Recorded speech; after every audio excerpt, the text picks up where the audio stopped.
सिकंदर जब गया दुनिया से दोनों हाथ खाली थे। भारत के इतिहास में सिकंदर बादशाह एक लोभी, लालची, आक्रमणकारी के रूप में याद किया जाता है। उसकी महत्वाकांक्षा समूचे विश्व को जीतकर एक छत्र राज्य कायम करने की थी।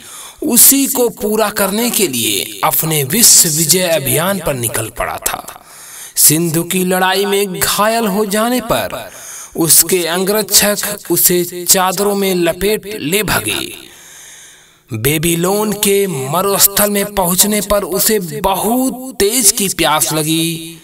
गला सूखने लगा तो उसने पानी मांगा। साथ के तीमानदारों ने कहा, हुजूर, अभी रेगिस्तान का क्षेत्र है, थोड़ी देर बर्दाश्त कर लें, आगे घाटी का इलाका आएगा, वहां पानी मिल जाएगा।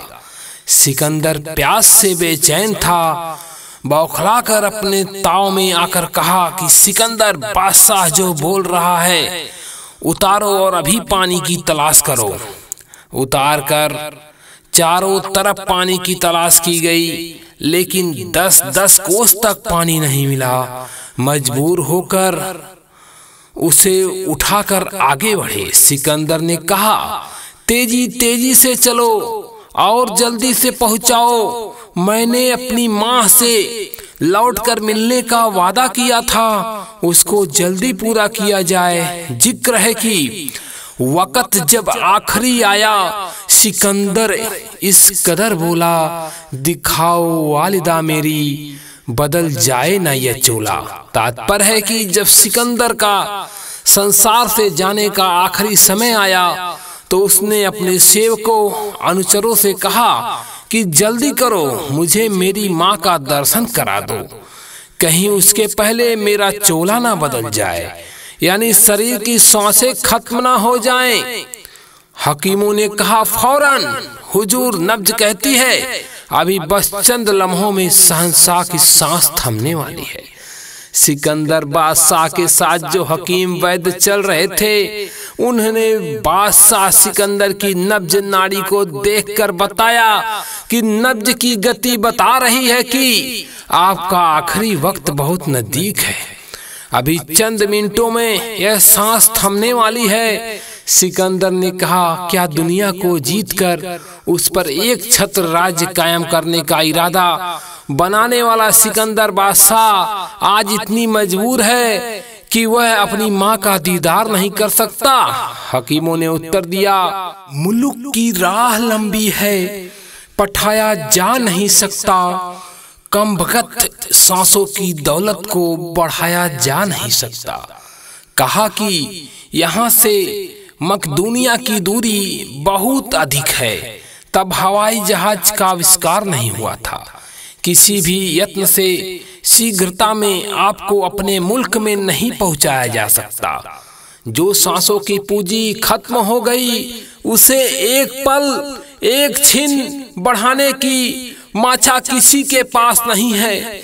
सिकंदर कभी निराश होकर जीवन में नहीं रोया था, लेकिन मौत की डर से खौफ जदा सिकंदर ने बहुत चिघाड़ कर आंसू बहाए, किया अफसोस, पछताया, बहुत मजबूर होकर के मौत के खौफ से लाचार और बदहाल रो करके सिकंदर ने अपनी मजबूरी का ख्याल करके बहुत पछताया।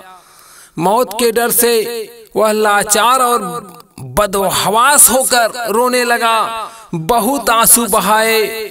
रुलाई थमने पर उसने अपने कारिंदों को, तीमानदारों को और वाजिरों को आदेश दिया, उठते मेरा जनाजा तो हमारे दस्त बाहर हों, मिले तामील दुनिया को, खुद ही पैगाम जाहिर हो। सिकंदर ने कहा कि जब मेरा जनाजा यानी अर्थी उठे तो हमारे दोनों हाथ अर्थी के बाहर कर दिए जाएं। लोगों ने पूछा कि आखिर किस लिए हाथ बाहर किए जाएं? सिकंदर ने कहा, आज हमारे जनाजे के निकलने हाथों से दुनिया को यह सबक सिखाएगी कि सिकंदर का सब सपना चूर चूर हो गया। इकट्ठे कर जहां के जर सभी मुल्कों के माली थे। आज दुनिया को पैगाम मिलेगा कि सिकंदर लूट मार कर भारी से भारी जर दौलत, हीरे जवाहरात, सोने चांदी इकट्ठा किया। सभी मुल्कों की बादशाहत का इरादा बनाया। जो लूट मार कर कत्ल कर लोगों को भय आतंक दिखाकर बटोरा गया, वह एक जर्रा कड़ मात्र भी उसके साथ नहीं गया। दौलत की इक्की दुन्नी, 1 ग्राम भी सोना चांदी, हमारी जवाहरात, मणि मणिक पन्ना, पोखरा जैसी बहुमूल्य धातुएं उसके हाथ में नहीं आई। कुछ भी अपने साथ नहीं ले जा पाया। धरी सब रह गई दौलत, हुकूमत चाड़ डाली थे। सपन के फूल सारे झड़ गए, अरमान डाली थे। दुनिया यह जानेगी कि सारी धन संपत्ति यहीं पड़ी रह गई।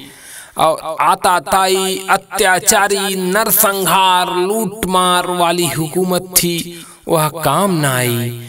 जिस प्रकार पौधे की डाली पर खिले हुए फूल चंद रोज बाद मुरझाकर झड़ जाते हैं, जमी दोज हो जाते हैं, उसी तरह सिकंदर का भी सपना चकनाचूर हो गया। किसी मुरादारों के मुकाम पर नहीं पहुंच पाया। इरादे बादशाहत के यकीनन ख्वाबे खाली थे। सिकंदर जब गया दुनिया से, दोनों हाथ खाली थे। आज हमारी अर्थी से निकले हुए हाथ यह हकीकत बयां करते हैं। नजर आएंगे कि सारी धरती पर राज्य कायम करने का इरादा मात्र खाली पुलाव की तरह सिर्फ दीवा स्वप्न था। इतना बड़ा सपना देखने वाला सिकंदर जब दुनिया छोड़ के गया तो उसके दोनों हाथ एकदम खाली थे। इस जहां से वह कुछ भी साथ नहीं ले जा पाया। यही जिंदगी की हकीकत है। परम पूज्य बाबा जय गुरुदेव जी महाराज ने आजीवन इसी बात को समझाया कि यहाँ तुम्हारा कुछ भी नहीं है, यह पराया देश है। जो भी सामान धन इकट्ठा करोगे वह सब यहीं छूट जाएगा, कोई अपने साथ नहीं ले जाता।